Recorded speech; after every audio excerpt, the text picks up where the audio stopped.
It's Tasha, Mom Bear Prepping. So you already know what time it is. Get your drink, pull up, go ahead, take a little sip. Let's get started. So good. Okay, so again, I was talking to a subscriber because the more subscribers I'm getting, the more emails I'm getting, the more conversations I'm having, the more connections I'm making. And I was talking to a subscriber again, and she mentioned a little one-liner where she said, hey, you know, with the way she preps, she figures out what she's going to work on, and then she gets and works on making sure she gets a 1-year supply of that product. And at first I was like, okay, I wonder if that's harder doing it that way. But then I was like, for a seasoned prepper, that's kind of legit, because it's a way of taking your inventory and figuring out what do you need left to get to a said goal. In this case, we're just going to talk about getting a 1-year stockpile, okay? And let's just take, and two, what I like about it is I thought that it was genius for a seasoned prepper for filling holes. But then I thought, wow, there's probably ways that a new prepper or even somebody prepping for a couple years could totally utilize and do this, okay? Now, let me give you an example. An example would be, hey, you look at your inventory. Let's say you have body soap, for example.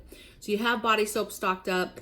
You go to your inventory and you see all the places that you have, you know, body soap hidden or stacked up, stocked up, and you count them. First of all, you have to figure out how much body soap does it take for a year. Let's just say it takes a month to go through 1 bottle of body soap, just for easy math, right? 12 months, so that means you would need 12 bottles of this soap in your preps to say, hey, we have enough body soap for a year. So boom, check, that one's done, okay? So let's just say for the sake of this video, we did an inventory and we had half. We had 6 bottles in my inventory and I needed 6, okay? So what I like about this is I think that there's 3 approaches that you can do this, okay? 3 approaches of how you could get to the 1-year stockpile, or how you could do it in regards to your shopping style, okay? And budget and all that. And then there's how do you start? So how do you do this? So let's start there.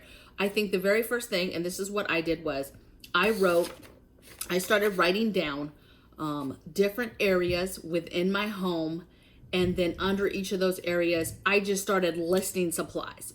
And when you start to get stuck, you literally can walk through your home and figure out all the things you have. So let's just say cleaners, for example, was a topic. Cleaners, okay, and then I looked at all the places that I have cleaners to get a solid list. Then I really just sat down for a minute and really thought through, hey, is there any cleaners that we don't have right now that we'd want? It just whatever to do with cleaners, okay? And then once you've listed down all the cleaners that your family uses, now you need to go through and see, okay, if each of those cleaners, how much do I need of this said cleaner for the year? So let's just say bleach cloths. Depending on how you buy them, if you buy singles, if you buy 3 packs, 4 packs, figure out, okay, how long does a roll thing last, right?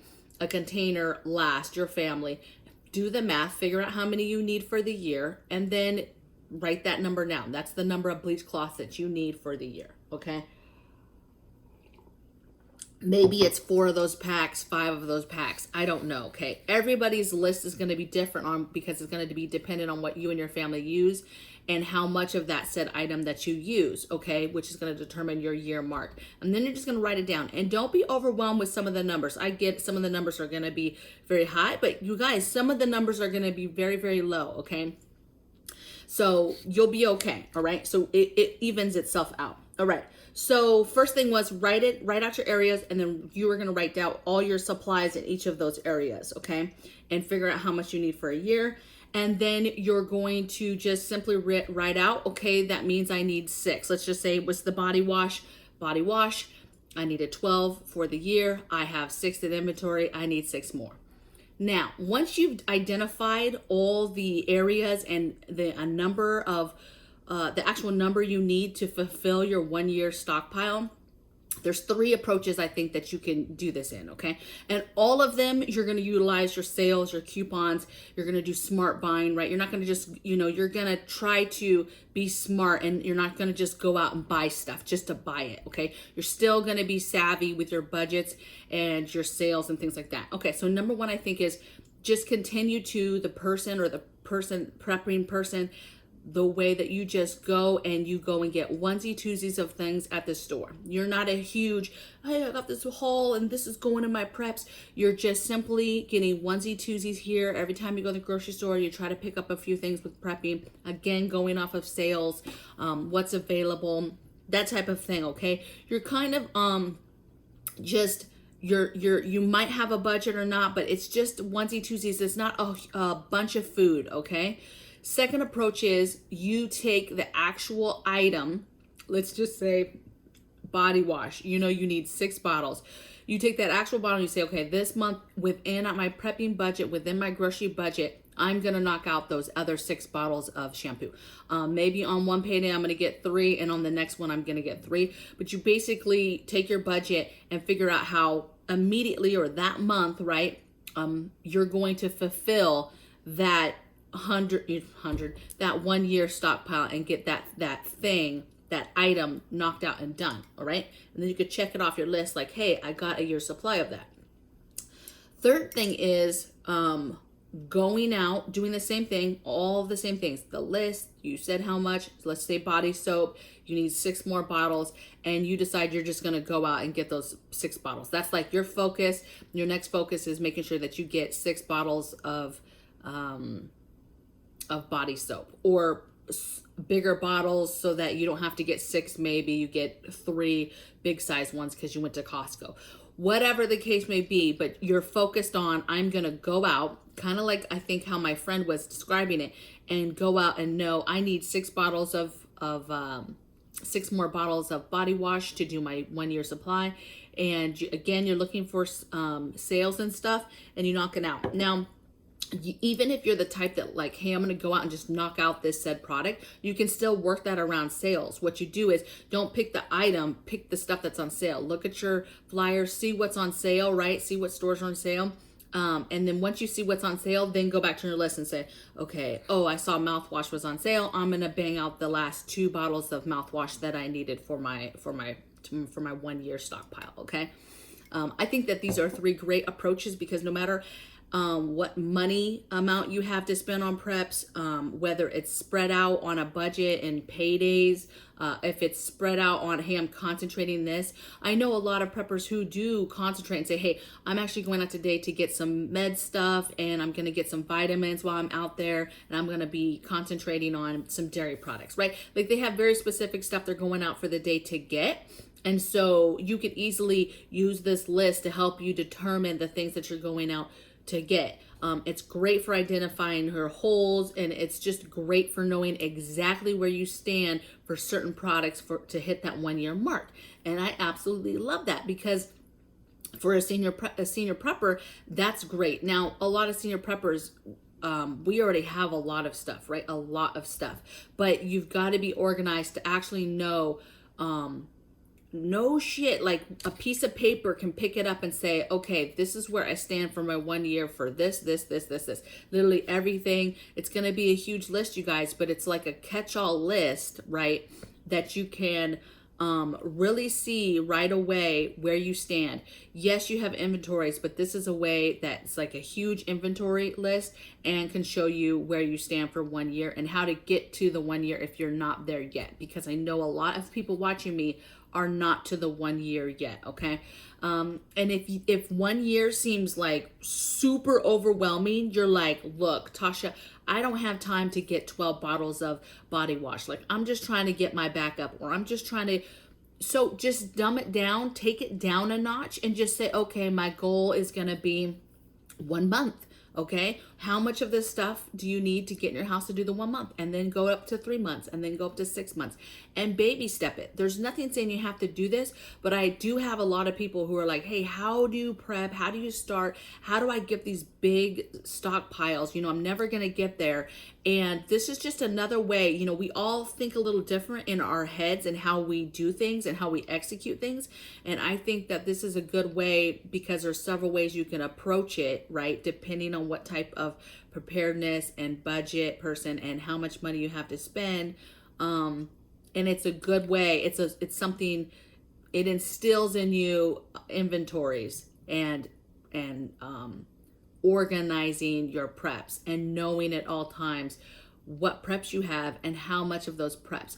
I'm going to tell you right now, I have preps everywhere. I mean, we're currently in an apartment. It's horrible. Okay, I cannot wait to get back to my house because things are just, there's not a lot of space here. So things tend to be, I have stuff everywhere here, okay?